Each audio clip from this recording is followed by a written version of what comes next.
ଜାନୁଆରୀ 31 ତାରିଖ ପର୍ଯ୍ୟନ୍ତ ଏକ ମାସ ଧରି ସଡ଼କ ସୁରକ୍ଷା ମାସ ଚଳିତ ବର୍ଷ ଚାଲିବ। ସେହି ପରିପ୍ରେକ୍ଷୀରେ ଆଜି ଭଦ୍ରକ ଜିଲ୍ଲାପାଳଙ୍କ କାର୍ଯ୍ୟାଳୟରେ ଆଜି ଏକ ସଚେତନତା କାର୍ଯ୍ୟକ୍ରମ ଅନୁଷ୍ଠିତ ହୋଇଥିଲା। ଏହାର ଲକ୍ଷ୍ୟ ଉଦ୍ଦେଶ୍ୟ ହେଉଛି ପ୍ରତିଦିନ ଯେଉଁପରି ଭାବେ ଅସାବଧାନତା ଯୋଗୁଁ ଲୋକମାନଙ୍କର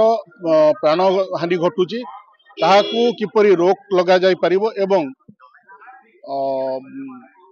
ट्राफिक जो नियम अच्छी सरकार द्वारा जो नियम आम समस्ते जानते सबु जगार लिखाई द्रुत गति आणे विपत्ति किंतु सरकार जिते प्रयास कले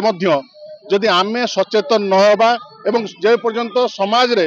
ये वार्ता को न पहुंचाया प्रत्येक लोक निकट में ताले ये जो अभियान केबे भी सफलता हासिल कर नहीं एवं ये केवल गोटे मास नुहे या सबुदिन एक आह्वान एक आंदोलन हबार आवश्यकता अच्छी कारण मानव जाति एक अविच्छेद अंग है सड़क सुरक्षा एथिपाई कार जेपरी सचेतन जदि कर निश्चिंत अनेक जीवन को मूल्यवान जीवन को बचाई पार यह हूँ मो लक्ष्य और मूल उद्देश्य तरफ पदक्षेप नि गोटे जुगान्तकारी पदक्षेप प्रत्येक वर्ष एक मास धरी पालन करा भल कथा किंतु किछि भी आईन कानून रे परिवर्तन आसबार आवश्यकता रही यथा उदाहरण आप देखु गोटे दीर्घ दिन है नेशनल हाईवे एपर्यंत क्लीयर हो पार्ला ना से समस्या भितर रहा यही गोटे सप्ताह पूर्व जड़े युवक बंधु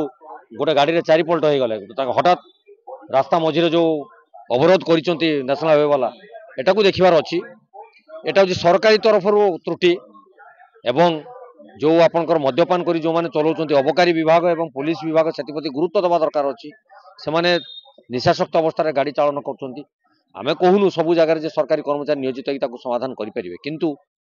बहु जगार अच्छी से केमती समस्या समाधान हो पारे प्रति गुरुत्व प्रदान करेंगे बहन करेंगे तेणु ये पदक्षेप बहुत सुंदर पदक्षेप आशा करुचु आगामी दिन में ये पदक्षेप द्वारा किसी लोकंर निश्चित जीवन